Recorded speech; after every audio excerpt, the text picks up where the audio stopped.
Shalom, I'm Rabbi Gail Schuster-Buskila, and these are my Leviticus musings to help you get into this Book of Exodus and continue until the end of all of these Torah portions.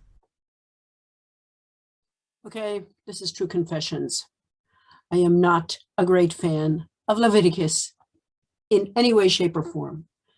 I'm going to be spending just a few minutes every now and then to talk about ideas from my Midrashim. With the other Torah, books of the Torah, with the other, with Genesis and Exodus, I had so much more to say. Oh my. Construction. Oh dear.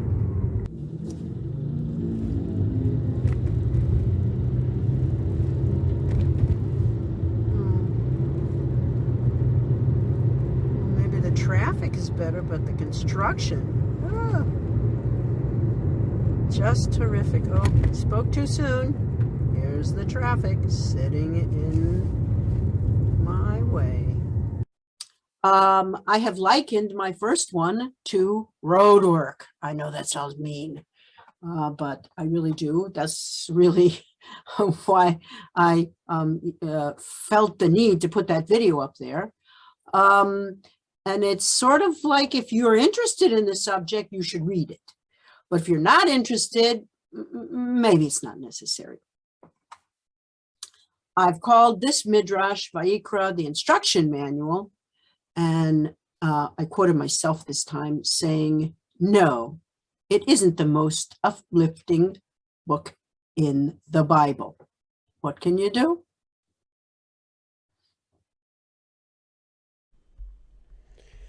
Here we are on my website, Midrash Harabah, where I put my Midrashim for all the Torah portions. You can see all the books of the Torah, the 5 books of Moses, and the highlighted one, of course, is Leviticus, which is we're beginning now with Parashat Vayikra, which I've entitled Instruction Manual.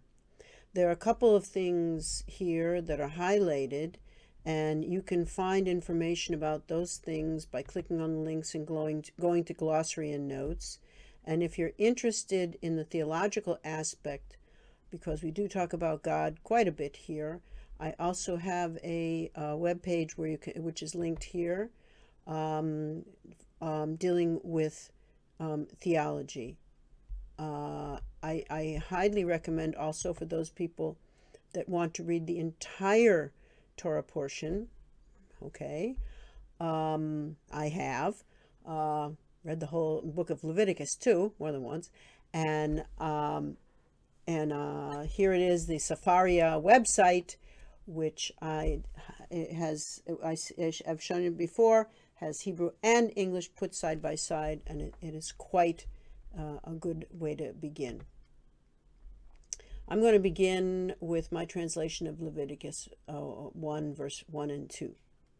Yahweh, which is how I pronounce the name of God, which is Yod-He Vav-He, YHWH is the form I use, called out to Moses and spoke to him from the tent of meeting, saying, "Speak to the children of Israel, say to them, when someone among you brings an animal offering to Yahweh, your offering should be brought from the herd or from the flock."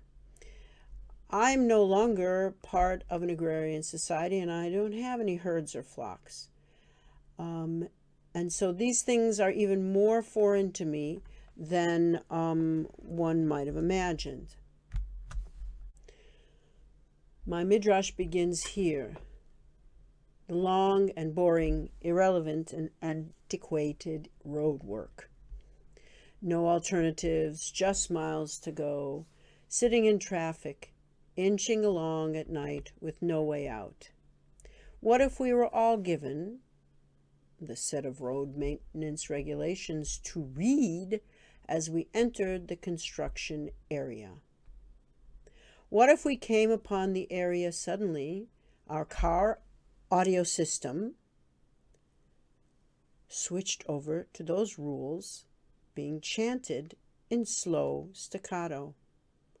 How would we feel if we were inching along and listening to mind-numbing narration about the infrastructure that we usually take for granted?